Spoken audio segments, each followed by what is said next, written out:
This is Dr. Corey Maas on Looking Your Best, here with my new fellow, Dr. Marc Polacco, who is going to tell you a few things about himself, and we're obviously glad to have him with us. I'm glad to have a new fellow every year. It brings a lot of excitement with it and new energy and questions. Dr. Polacco is excited about pursuing research and all the academic work that I do, and it's really good, exciting to me to have somebody that's as enthusiastic about writing papers and producing things in the literature as I am. So as we go forward, I think, well, first of all, I like to introduce the fellows and let them introduce themselves, but just as a reminder, what the role of the fellows, which is a whole different thing than having, many people, for example, in surgery will have a surgical first assistant. And they can be a tech that's high school educated, and they're very good techs. I mean, they're quite excellent in handling instruments and holding things. They can be a nurse, a first assistant, or a physician's assistants. Actually, can be first assistants now. And they actually can do some suturing and have limited activities in the operating room. And the fellow sort of spans all of those things when they're assisting me in surgery. And I think the important part about learning surgery. As a surgeon, we're teaching a very unique and special craft, and there's an art to it.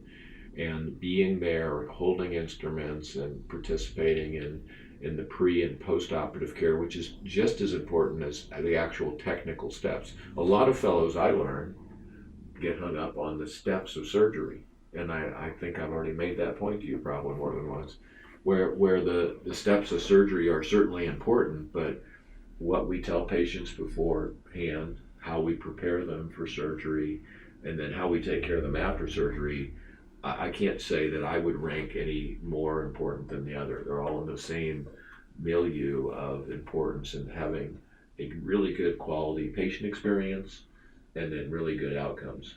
And what I hope that you learn by the end of the year, especially when we're talking about things like doing noses, because there's an approach to getting to the framework of the nose. And then there's probably anywhere between 50 and 200 different ways you could approach a certain problem. And the more of those 200 different ways to approach a certain problem that you know and you're comfortable with, the more likely it is you're going to get an optimum outcome. And noses are by far the greatest art, I think, that we have to manage to get the optimal nose. And then the mechanics of doing facelifting and hair transplant, face and eye lifting and the face hair transplantation, which really relies largely on our technicians. Those where technicians play a big role. But, we learn all the steps of those things and hopefully teach you. But why don't you tell me, Mark, a little bit, I know you already did one interview, but just one, where you went to school, college, just go med school, college, residency, and then you're here. Yeah, let's hear that. Okay, very well. So I attended college at Gustavus Adolphus College in Minnesota. Went straight to medical school at the University of Iowa after that. And from there I matched at Dartmouth Hitchcock Medical Center in New Hampshire and completed a residency in otolaryngology head and neck surgery, which was 5 years. And it was 1 and 4, right? Did you do general surgery first year? They've combined them now, but yeah, so the first year is, now it's 6 months of ENT, otolaryngology, and then about 6 months of general surgery. And then again, 4 months or 4 years of otolaryngology head and neck surgery. And then I matched into a fellowship here in San Francisco with you, Dr. Maas. Right, good. And tell me I want to hear a story. Tell me a story that that you thought was a good representation of something fun about your residency. I mean, at Dartmouth, it's not a great big town, right? No, it's incredibly small. Actually, it's a unique institution that it's a tertiary academic center, but it's in a very rural location, which is really unusual. But I'd say, I think really my favorite part of working there was the camaraderie. And I think that's the unique thing about residency. You make really lifelong bonds with your co-residents. attendings, nurses at the hospital, everyone's in it together to take care of people, and there's no better feeling than that. Yeah. So I'm assuming I haven't really spent any substantial time there, but it gets a little chilly in the winter. Yeah. It can drop below zero from time to time. Yeah. So did you ever have to snowshoe into work or anything? No. I mean, I lived in town, so I was fortunate, but I'd say the vehicle of choice up there has 4-wheel drive, and snow tires for a lot of people are a must. Could you, if you wanted to, take a snowmobile to work? You probably could. Yeah, you probably could. Yeah, so there's snow on the road most of the year. Most of the winter. For a few months, yeah. And then how far is it to skiing from Dartmouth? It's at your fingertips. What's the town called? So the hospital's in Lebanon, New Hampshire. The college, Dartmouth, is in Hanover, but they're adjacent. Dartmouth has their own skiway, actually. There's a smaller one called Whaleback that's 15 minutes from the hospital. So surrounded by world-class skiing and hiking. It was great. Yeah, there's rumors that the East Coast skiing is very icy and things like that, but the rumors are true. Yeah, they're true. It's definitely not like the nice powder you'd get out here or in Utah or Colorado. It can be a little icy. So do you get a chance to get out and do that while you're around? Oh yeah, absolutely. And it's one of the fantastic ways to, especially nowadays, burnout's considered a hot topic in medicine and a lot of careers, but I think that's what's key to avoiding it is a good quality of life and having things like that, to keep yourself balanced and healthy. Yeah, definitely. So a cool place to spend 5 years. Very much so. And sort of a Midwestern, upbringing, which so the West Coast is a new experience for you. Yes. We do have skiing here too, by the way. I know you probably can't tell because it never drops below 59 degrees. In fact, I look at my thermometer every day on my car, and pretty much every day of the year, summer included, it says 59 degrees when I'm driving in. And I drive in across the Golden Gate Bridge, of course, every day, and have that magnificent view with the sun rising that I often show in my talks and whatnot. So just to change subjects, I think the fellowship is a year where you put all those things together that you've learned in medical school and residency, direct patient care. And the big difference is that, at least in my practice, the fellow's role is really very important in post-operative care, intraoperative assisting me, and then integrating, because the fellow really becomes the glue that holds the team together. We've got nurse practitioners and nurses that assist with post-operative care, and at this point they may know a little bit more about how we do things. And then we have certain medical assistants and surgery techs that probably know more about the instruments that I use, but you're learning them very quickly. And by the first couple months, most of the time fellows are pretty much as I expect, setting up the operating room and getting people positioned correctly. And I'm particular about that. There's a few principles that we've already talked about, and one is that there's quite a few things that we can't control in surgery. So the things that we can control, we want to make sure we control in positioning the patient, prepping, and all that stuff. So we've gone over that part of it. And then the things that I'm seeing that more and more that fellows aren't really, well, during residency, they're just not giving this to you, is they're not giving you the whole picture of patient care like that, setting up the room and starting IVs and how do you administer medications that we use. We use analgesic a lot of time ourselves. I mean, we have anesthesia in many cases, but learning how to do IV sedation, which is a skill, just like many other skills, is something that I think most fellows don't come with any experience in nowadays. Can you comment? I mean, maybe you had some. I don't know.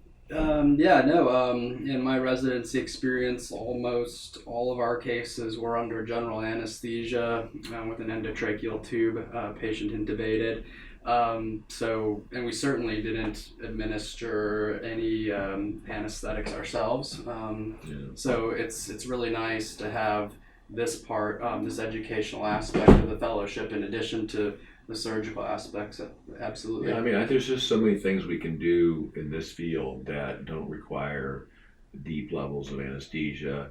And part of our principle, at least mine working, is we can do such a good job with local anesthesia that the brain doesn't even perceive pain. So if we can get somebody lightly sleeping, we can get things done while they're sleeping, basically. You know, they're numb, and a little bit of medicine goes a long way, a little bit of analgesic and some relaxing medicine in combination. So, I mean, I think that's a skill that at least my mentors all knew how to do, and hopefully I get to pass that on to you. It's now a part of hospital credentialing, actually, as to whether you can do IV sedation cases on your own, and you'll have to document that you've done it. So I think you'll learn that that'll be a helpful thing.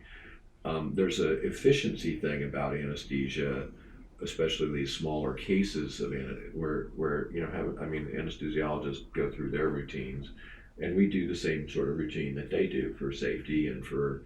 I mean, when it comes down to it, anesthesia has two functions: patient safety and patient comfort. And so, what we can do with IV sedation local is quite a broad spectrum of things. And the step above that in anesthesia is what we call monitored anesthesia care, or MDSA, monitored deep sleep anesthesia. And that technically the patients are sleeping, but they're breathing on their own. We're using the newer device called an LMA, which is sort of a cuff, which you're aware of, this for general principles. But they're breathing on their own, and they're not on a respirator, and they don't have anything in their trachea, so that makes it very, in a sense, very light anesthesia. They turn the anesthesia on, and they're sleeping, and they turn it off, and they wake up within a few minutes, and you've seen that already. So, and of the cases that we've done, we've done already, and this is about a month and a half or so has passed since you started, but we've done some noses and some faces. We've done some lips and eyelids, so we've done a nice variety of cases already. Do you have a favorite that you like yet? I was going to say, don't forget the hair transplants as well. Those are fantastic. Okay.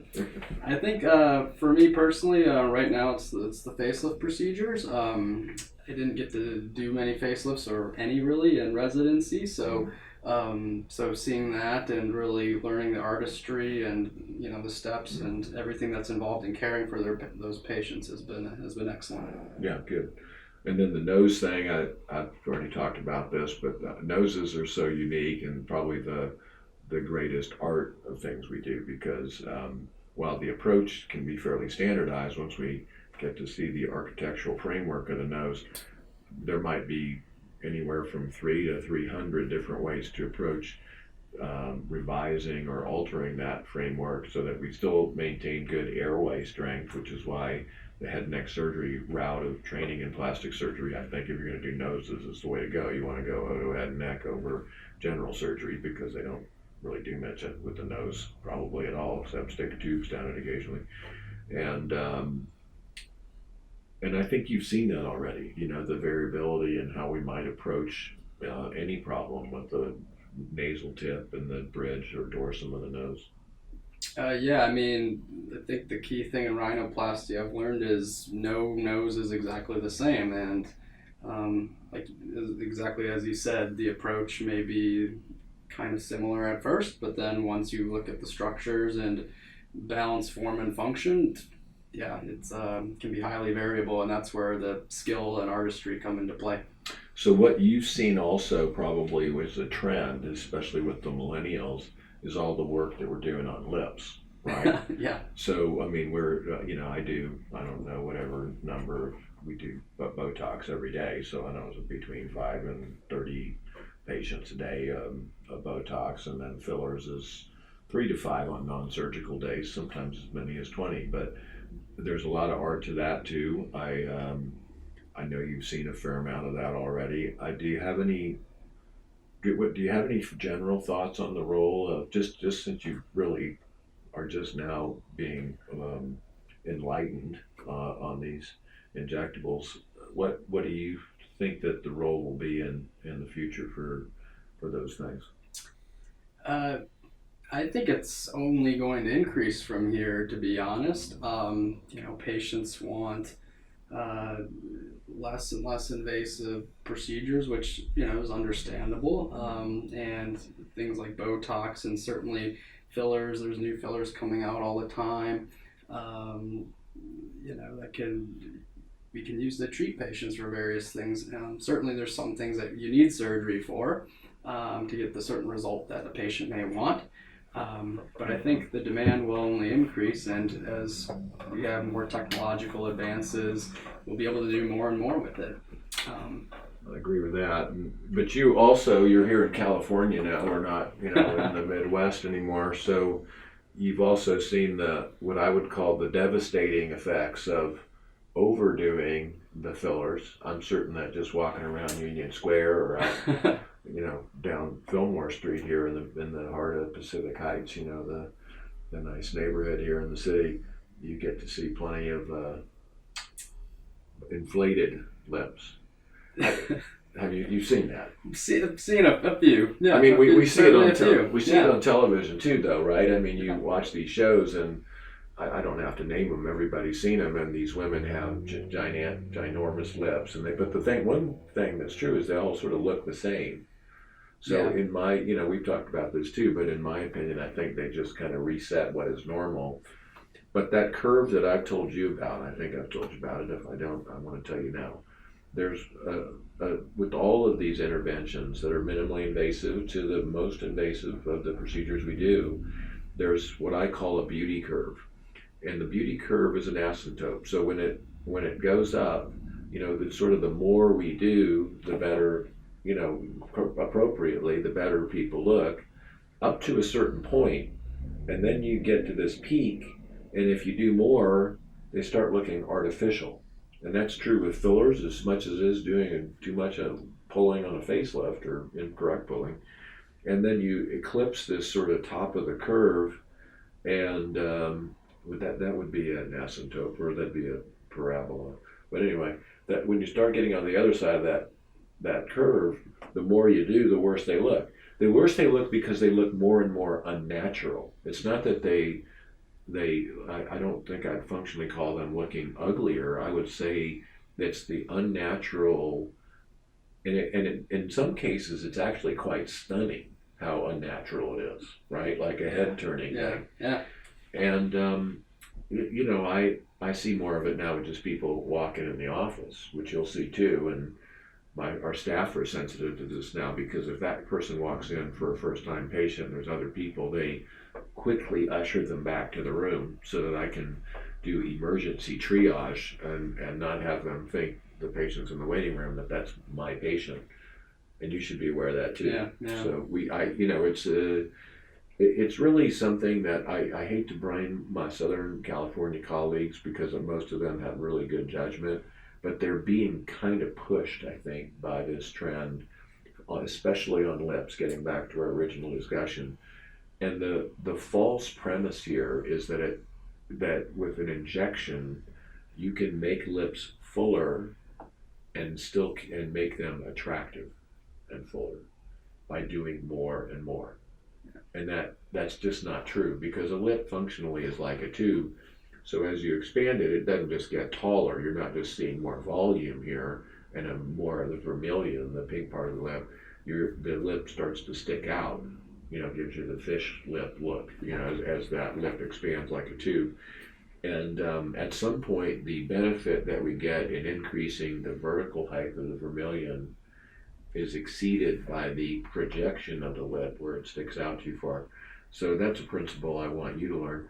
And it's also something that you gotten to see already just in the first month and a half, that we have some pretty cool options that are surgical options that can actually improve lips in a way that is much more natural looking without blowing them up with fillers, which doesn't look natural. And the examples, well, you can tell me with the things you've seen, V-to-Y, you've seen a subnasal lip lift already. Mm-hmm. And so, you can comment. It'd be good to see. So had you seen any of those before?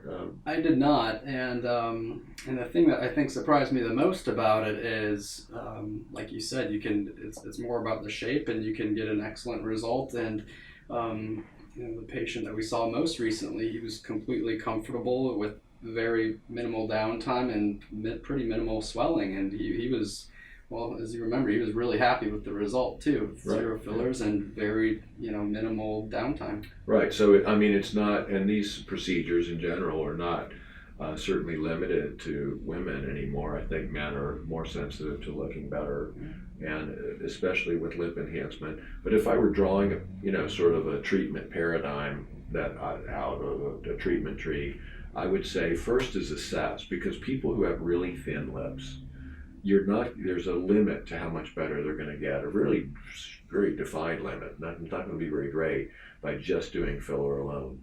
And I've actually gotten in trouble from patients, which is interesting, and now everybody sort of expresses their frustration on social media, but I've gotten in trouble for literally telling a patient that there was a finite amount of improvement they were going to get by doing a filler with as thin as their lips were, that really a good consideration would be vignette or subnasal lip lift. And I'm not going to change a thing if that makes people upset. That's just our job to tell them the right thing. And if sometimes they don't want to be, but they're not that big a deal procedures, is what I'm getting to. You've seen them, an hour maybe to do a Rhinoplasty and the Rhinoplasty rolls the vermilion outward, shows more vermilion. The subnasal lip lift, the incision's hidden in the nostrils, kind of sort of like a bullhorn shaped incision, and then we literally lift the lip up. And and you can do them together too, and you're still not limited. You can still do fillers in that scenario. And if you add that and the aging patient might be a little different. You might be able to lift a little more, and there might be a corner of the mouth lift too. So I guess the point about this is that there are lots of surgical options that in many patients are office-based procedures and keep the patient looking natural and don't get them on the other side of the beauty curve where they're doing too much. It's the opposite. You think, well, if they do surgery on their lips, it must be too much, but it's the opposite. When you do filler too much, it becomes quite obvious. And that's on the beauty curve, getting you over the top of that hump a lot faster than doing some of the things like subnasal lip lifting or Rhinoplasty. Yeah. So good things for discussion on those.